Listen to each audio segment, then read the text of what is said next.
The F-16 was developed by General Dynamics, now Lockheed Martin. It first flew on February 2, 1974.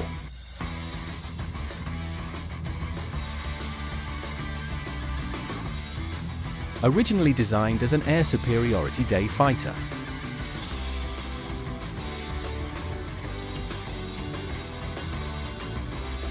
Evolved into a successful all-weather multi-role aircraft.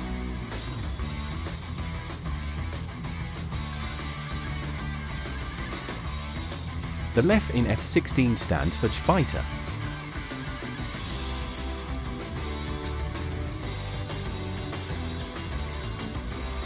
The nickname Fighting Falcon was officially adopted, though pilots often call it the Viper.